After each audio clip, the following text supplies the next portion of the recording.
Most people think of the long trail in Vermont as a scenic, peaceful getaway.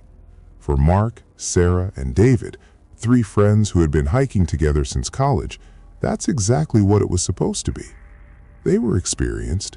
They had the right gear, Garmin GPS units, bear spray, layered clothing for the October chill. They weren't amateurs wandering into the woods in flip-flops. They knew what they were doing, which makes the events of October 14th so difficult to rationalize. They were near Glastonbury Mountain, an area locals have whispered about for decades, though the trio didn't put much stock in ghost stories. It was 2:30 in the afternoon. The sun was high, cutting through the canopy of turning leaves, bright oranges and yellows that made the forest feel warm and welcoming. They were making good time, chatting about work and plans for the holidays, when David stopped. He adjusted the strap on his osprey pack and pointed toward a dense cluster of spruce trees just around a slight bend in the trail. He told them to hold up a second, said he needed a bathroom break and would catch up in 2 minutes. He dropped his heavy pack right there on the trail, leaning it against a gray stone. That detail is important. You don't drop your gear if you plan on walking away. You don't leave your water, your phone, and your map if you intend to disappear. Mark and Sarah stood there, stretching their legs. Mark checked his watch, 2:32 p.m. They waited. It was standard hiking etiquette. You give your friend privacy, you wait, you move on. Mark remembers looking at a squirrel running up a birch tree, completely unbothered.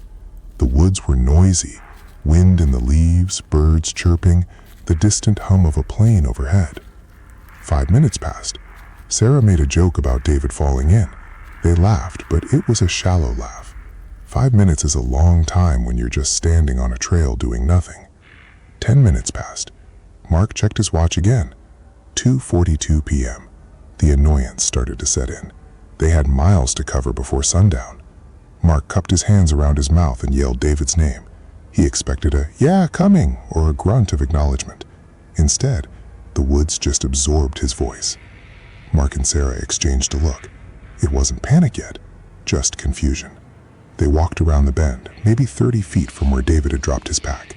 The trail curved sharply to the left, blocked from view by a massive formation of granite boulders. They rounded the corner, expecting to see David standing there, maybe fixing his boot or waiting for them. The trail was empty. It was a straight shot for about 50 yards before dipping down into a valley. No David. Mark yelled again, louder this time. "David, quit messing around, man." That's when Sarah grabbed Mark's arm. She squeezed it hard. She whispered for him to listen. The noise of the forest had stopped. The birds weren't singing anymore. The wind had died down completely. It was a vacuum of sound, like someone had hit the mute button on the world. The air felt heavy, static, like the pressure drop right before a thunderstorm hits, but the sky was perfectly clear. They walked off the trail into the spruce cluster where David had headed. The ground there was soft, covered in pine needles and damp moss. It should have been easy to track a 6-foot-tall man weighing 200 pounds. There were footprints leading away from the trail. Mark saw the tread of David's marrow boots clearly stamped in the mud near a rotting log. The tracks went about 15 feet into the brush. And then they just stopped. They didn't fade out, they didn't turn around. It looked like David had taken a step and simply lifted off the face of the earth. The next patch of mud, a foot away, was smooth and unbroken. Panic finally took over. Mark and Sarah spent the next hour screaming until their throats were raw. They ran in widening circles, blowing their emergency whistles. The sound was piercing, loud enough to be heard for a mile, but nobody answered. By 5 p.m., the sun was dipping low, and the shadows were getting long and distorted. They had to make the call. They hiked back to the nearest trailhead at a near run, terrified to look behind them. The search operation that followed was massive. State police, volunteers, and search and rescue teams combed that section of the woods for 2 weeks. They used thermal imaging helicopters. They brought in bloodhounds. This is the part that still keeps Mark awake at night. The handler told him later that the dogs picked up David's scent at the backpack. They followed it around the bend, into the spruce trees, into that exact spot where the footprint stopped. Then the dog sat down. They whined and refused to go a step further. One of the dogs actually tucked its tail and tried to drag its handler back toward the road. They didn't smell a struggle, and they didn't smell a body. They smelled a dead end. They never found a shirt scrap, a boot, or a bone. David's backpack is still in an evidence locker somewhere. His credit cards haven't been used. His social media is silent. Mark doesn't hike anymore. He says the thing that haunts him isn't that David was taken by a bear or a person. It's that for 10 minutes, Mark stood 30 feet away, laughing at a squirrel, while his best friend vanished into thin air without making a single sound.